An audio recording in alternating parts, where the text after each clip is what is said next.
వారం రోజులుగా వరద ముంపులోని అప్రమత్తం ఆ ప్రాంతం మొత్తం వేలాది నివాసాలు నీటిలో లక్షలాది మంది ప్రజలు జల దిగ్బంధనంలో ప్రభుత్వం యుద్ధ ప్రాతిపదికన తీసుకున్న చర్యలు చంద్రబాబు పాలన అనుభవం నిమ్మల రామానాయుడు దీక్ష పట్టుదల ప్రజా ప్రతినిధులు అధికార యంత్రాంగం అకుంఠితంగా చేసిన సేవలు ఇలా వృత్తిరీత్యా వ్యక్తిగతంగానూ మానవత్వంతో స్పందించిన తీరు ఆదర్శనీయం వారం రోజులు పడిన తపన శ్రమకు ఇప్పుడు సింగ్ నగర్ తన అసలు రూపాన్ని ప్రజలకు చూపించింది పాలకులంటే ప్రజల కోసం పనిచేసేవాళ్లు ప్రజల మీద పడి పీక్కుతునేవారు కాదంటూ గత వైసీపీ నేటి కూటమి ప్రభుత్వాలను పోలుస్తూ సోషల్ మీడియాలో సైతం తెగ సెటైర్లు పేలుతూ ఉండడం ఇప్పుడు విశేషం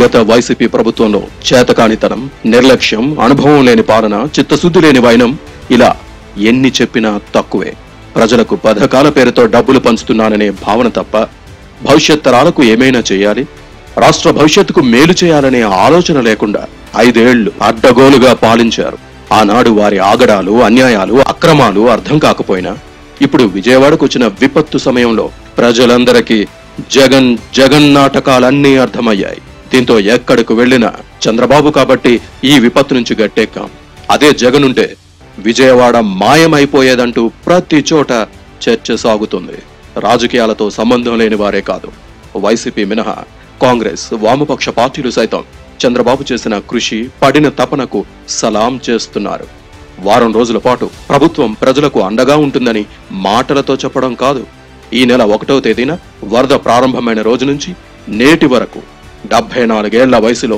తాను పరుగులు పెడుతూ అధికారులను పరుగులెత్తిస్తూ మంత్రులు ఎమ్మెల్యేలను రంగంలోకి దింపి ప్రజలకు అందుబాటులో ఉంచుతూ రోజుకు 4 పూటలా ప్రజలకు అవసరమైన ఆహారం మంచినీరు పాలు అన్ని అందేలా చూస్తూ పనిచేసిన తీరు చూసి చంద్రబాబు పాలన అనుభవం దార్శనికత చిత్తశుద్ధి కారణంగా నేడు వరద ప్రాంతాల ప్రజలంతా భరోసా భద్రతగా ఉన్నారని ప్రజలే స్వచ్ఛందంగా చర్చించుకుంటున్నారు వరద బాధితులను ఎక్కడ కదిలించినా ఇప్పుడు ఒకటే చర్చ నడుస్తుంది గత వైసీపీ ప్రభుత్వంలో తాము పడ్డ ఇబ్బందులను గుర్తు చేసుకుంటూనే ఇంతటి విపత్తులో కూడా చంద్రబాబు చేసిన సేవలు జీవితాంతం గుర్తు పెట్టుకుంటామని అంటున్నారు కొద్దిగా రాజకీయాలపై అవగాహన ఉన్నవారైతే ఇరిగేషన్ మంత్రులుగా పనిచేసిన వారిపైన చర్చ చేస్తున్నారు 2014-2019లో టీడీపీ హయాంలో చంద్రబాబు ఇరిగేషన్ మంత్రిగా దేవినేని ఉమకు అవకాశం ఇచ్చారు ఆయన తన అధినేత ఆదేశాలతో పట్టిసీమను దగ్గరుండి పూర్తి చేసి కృష్ణా డెల్టాను కాపాడడంలో కీలక పాత్ర పోషించారు వర్షాభావ పరిస్థితుల సమయంలో గోదావరి నీటిని కృష్ణానది వైపు మళ్లించి నదుల అనుసంధానం ద్వారా ప్రకాశం బ్యారేజీ ద్వారా సాగు తాగునీరు అందించారు పోలవరం పనులు కూడా 70% పూర్తి చేయగా చంద్రబాబు వారం పోలవరం పేరుతో సమీక్షలు చేయించి పనులు పరుగులు పెట్టించారు ఆ తర్వాత 2019లో వైసీపీ అధికారంలోకి వచ్చిన తర్వాత జగన్ సీఎంగా తన తొలి విడత మంత్రివర్గంలో అనిల్ కుమార్ యాదవ్ కు ఇరిగేషన్ శాఖ మంత్రిగా బాధ్యతలు అప్పగించారు పోలవరం ప్రాజెక్టుపై కనీస అవగాహన లేని అనిల్ జబ్బలు చరుస్తూ అసెంబ్లీలో రంకెలు వేయటం తప్ప చేసిందేమీ లేదు అసెంబ్లీ సాక్షిగా పోలవరం పూర్తి చేస్తామని హామీ ఇచ్చి 3 సార్లు మాట తప్పాడు ఆ తర్వాత మంత్రి పదవి పోగానే పోలవరంతో నాకేంటి సంబంధం అంటూ తోక ముడిచి పారిపోయాడు 2వ విడత మంత్రివర్గంలో అంబటి రాంబాబుకు ఇరిగేషన్ శాఖ అప్పగించారు అసలు పోలవరం అంటే నాకేం తెలుసని ఆ ప్రాజెక్టు గురించే తనను అడగవద్దని నిస్సిగ్గుగా చెప్పిన మంత్రి ఎవరైనా ఉన్నారంటే అది అంబటి రాంబాబు మాత్రమే మంత్రి పదవులు ఇచ్చి చంద్రబాబు పవన్ కళ్యాణ్ లోకేష్లను తిట్టడమే పనిగా పెట్టిన జగన్ చేతకానితనానికి ఏపీలో పలు ఇరిగేషన్ ప్రాజెక్టులు ఇప్పుడు ప్రశ్నార్థకంగా మారాయి ఇప్పుడు విజయవాడను ముంచెత్తిన బుడమేరు వరద పాపం కూడా జగన్మోహన్ రెడ్డిదేనని రాజకీయ పార్టీల నేతలతో పాటు సామాన్య ప్రజలు ధైర్యంగా గళమెత్తుతున్నారు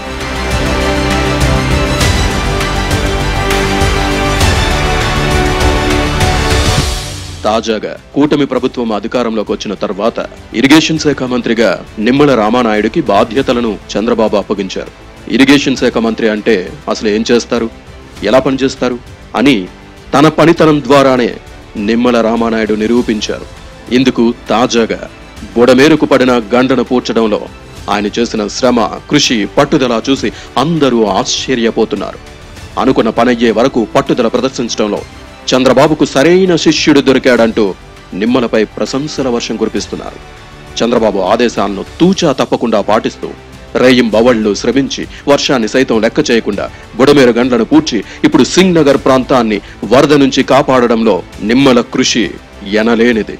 సెంట్రల్ ఆర్మీ, ఇరిగేషన్ రంగ నిపుణులు కూడా నిమ్మల పట్టుదలను చూసి ఆశ్చర్యపోయారు. ఇక అప్పగించిన పని పూర్తి చేసిన నిమ్మలను తన అధినేత చంద్రబాబు అభినందించిన తీరు ఇతర మంత్రులకు కూడా ఆదర్శంగా నిలుస్తుంది. ఇప్పుడు ఇటువంటి అంశాలనే ప్రజలు ప్రముఖంగా చర్చించుకుంటున్నారు. కనీస పరిజ్ఞానం లేని వారికి పదవులు కట్టబెట్టిన జగన్ లక్షలాది మంది ముంపుకు కారణమయ్యాడంటూ తెగ పోస్టులు పెడుతున్నారు. సంక్షోభాలనే అవకాశాలుగా మార్చుకుని వాటి నుంచి బయటపడతామంటూ చంద్రబాబు ఎప్పుడూ చెప్పే మాటే మరోసారి ఆచరణలోనూ రుజువైంది. ఇప్పుడు చంద్రబాబు చేపట్టిన చర్యలు, తీసుకున్న నిర్ణయాలతో బుడమేరు ముంపు నుంచి సింగ్ నగర్ ప్రాంతం మొత్తం బయటపడింది. ప్రజలంతా తమ ఇళ్లకు చేరుకుంటున్నారు. ఇప్పటి వరకు వారం రోజుల పాటు సేవలందించిన ప్రతి ఒక్కరి కళ్లలో ఆనందం. ఒక విపత్తు నుంచి ప్రజలను రక్షించే మహాయజ్ఞంలో మేము సైతం భాగస్వామ్యమయ్యామనే ఆనందం కనిపిస్తుంది. ఇక ఇప్పుడు రోగాలు ప్రబలకుండా అవసరమైన చర్యలు తీసుకోవడంలో ఫైర్, వైద్య సిబ్బంది, మున్సిపల్ సిబ్బంది రంగంలోకి దిగారు. వేలాది మంది యుద్ధ ప్రాతిపదికన కాలనీల్లో పనిచేస్తూ అవసరమైన రక్షణ చర్యలు చేపట్టారు. దీంతో ఇప్పుడు వరద ముంపు ప్రాంతాల ప్రజలందరి నోట ఒక్కటే మాట, చంద్రబాబు నాయుడు సీఎంగా ఉన్నారు కాబట్టే ఈ రోజు ఇలా ఉన్నాం. అదే జగన్ ఉండుంటే ఈ పాటికి అందరం వరదలో కొట్టుకుపోయే వాళ్లమనే చర్చ అన్ని ప్రాంతాల్లో సాగుతుంది. సోషల్ మీడియా వేదికగాను జగన్, చంద్రబాబు పాలనను బేరీజు వేస్తూ తెగ ట్రోల్ చేస్తున్నారు. అయినా వైసీపీ నేతలు మాత్రం అసత్యాలు, అబద్ధాలు నిస్సిగ్గుగా ప్రచారం చేస్తున్నారు. కుక్కతోక వంకర అని వైసీపీ మరోసారి నిరూపించుకుంది. చంద్రబాబు కష్టం, తపన చూసి జాతీయ పార్టీలు కూడా ఆశ్చర్యపోతుంటే ఇంకా బురద చల్లాలని చూసిన జగన్ పైన, ఆ పార్టీ నేతల పైన ఇప్పుడు ప్రజలే ట్రోల్స్ చేస్తున్నారు. గత వైసీపీ ప్రభుత్వంలో జగన్ తప్ప అంతా డమ్మీలే. పేరుకే మంత్రివర్గం, చివరకు క్యాబినెట్ లో కూడా అధినేత చెబుతాడు, అందరూ ఆచరిస్తారు. అభిప్రాయాలు చెప్పే సాహసం కూడా ఎవరూ చేయలేదు. జగనే అన్ని. చివరకు ప్రజల మధ్యకు వెళ్లాలన్నా, పర్యటనలు చేయాలన్నా, ఏదైనా ప్రభుత్వ కార్యక్రమం ప్రకటించాలన్నా కూడా తాడేపల్లి ప్యాలెస్ నుంచి ఆదేశాలు వస్తేనే ఆ మంత్రుల నోటి వెంట మాట వస్తుంది. లేదంటే అంత సైలెంట్. ప్రకృతి వైపరీత్యాలు వచ్చిన, వరదలతో అల్లాడుతున్నా, అతివృష్టి, అనావృష్టి సంభవించిన మంత్రులు మాత్రం మాట్లాడకూడదు.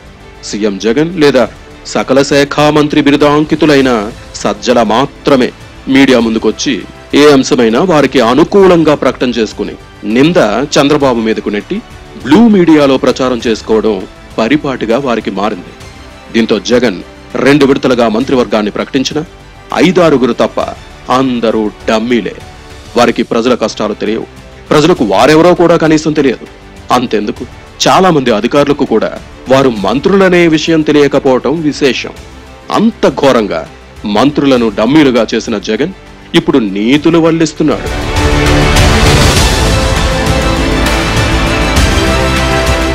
సీఎం చంద్రబాబు అలా కాదు. తాను పరుగులు పెడుతూ మంత్రివర్గాన్ని కూడా ప్రజల్లో ఉండేలా వారికి కూడా బాధ్యతలు అప్పగించారు. అసలు రాష్ట్రంలో ప్రజాపాలన అంటే ఏమిటో ప్రజలకు అర్థమయ్యేలా చూపారు. ఆ వరద విపత్తు సమయంలో ఎవరెవరు ఎక్కడ ఎలా పనిచేయాలో కూడా బాధ్యతలు అప్పగించి ప్రతి సచివాలయానికి ఒక మంత్రిని ఇన్ఛార్జిగా చేసి ఆ ప్రాంతం మొత్తం అతనే చూసుకునేలా చంద్రబాబు ఆదేశాలు జారీ చేశారు. దీంతో నేడు ప్రతి మంత్రి ప్రజల్లో ఉంటూ ప్రభుత్వ పరంగా మేమున్నామంటూ ఒక భరోసా, భద్రత కల్పించారు. రాయలసీమ, ఉత్తరాంధ్ర ప్రాంతాల మంత్రులు సైతం విజయవాడ వరదల్లో తడుస్తూ, నానుతూ పనులు చేశారు. నేను 3-4 సార్లు ఇక్కడికి వచ్చాను. మిమ్మల్ని అందరినీ పరామర్శించాను. 4-5 సార్లు వచ్చాను. అదే సమయంలో సిటీ అంతా తిరుగుతున్నా.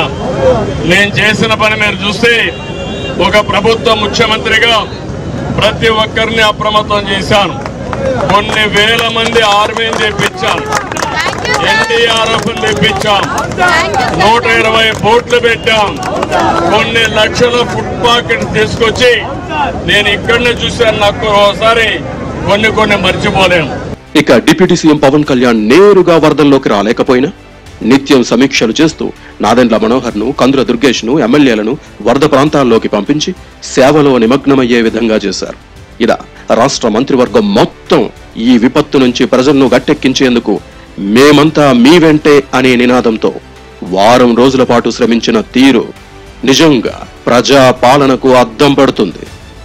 ఇదేనంటే ఇప్పుడు ఎవరు చేశారు, ఏం చేశారు, అది మేము పొలిటికల్గా అది మేము మాట్లాడుకుని మీకు తెలియజేస్తాం. కానీ ప్రస్తుతం ఇక్కడికి వచ్చింది ఎంత ప్రిపరేషన్ ఉంది. ఇన్ఫ్యాక్ట్ వరదలు మనకి ముంపు గురైతే ఇప్పుడు దాకా పొలాల వరకే ముంపు గురైనాయి. అలా కాకుండా కాలనీల్లోకి ఇళ్లలోకి వస్తే ఎంత రెడీనెస్ ఉందని యంత్రాంగాన్ని ఒకసారి పరిశీలించడానికి వచ్చాను, సమస్యలు తెలుసుకోవడానికి వచ్చాం. ఇవన్నీ ఒకసారి వరద ముంపు తగ్గగానే ఒకసారి వీటికి సమస్యలు పరిష్కార దిశగా, వీటికి శాశ్వత పరిష్కారాల దిశగా అడుగులేస్తాం. గత వైసీపీ పాలనలో మంత్రివర్గం ఎలా ఉంది, సీఎం ఎలా పాలన చేశారు, ఇప్పుడు కూటమి ప్రభుత్వంలో సీఎంగా చంద్రబాబు పాలనా అనుభవం, మంత్రులందరినీ పరుగులు పెట్టించి వరదల్లో తిప్పిన తీరు బేరీజు వేసుకుంటూ ప్రజలు చర్చించుకుంటున్నారు. నిజంగా జగన్ ఇప్పుడు గెలుచుంటే ప్రజల ప్రాణాలతో సహా అన్నీ కృష్ణార్పణమైపోయేవని, చంద్రబాబు పాలనలో చల్లగా ఉండగలిగామని, వరదల నుంచి త్వరగా గట్టెక్కి మళ్లీ ఇళ్లకు చేరామని వరద బాధిత ప్రజలంతా చంద్రబాబుపై భరోసా చూపిస్తున్నారు.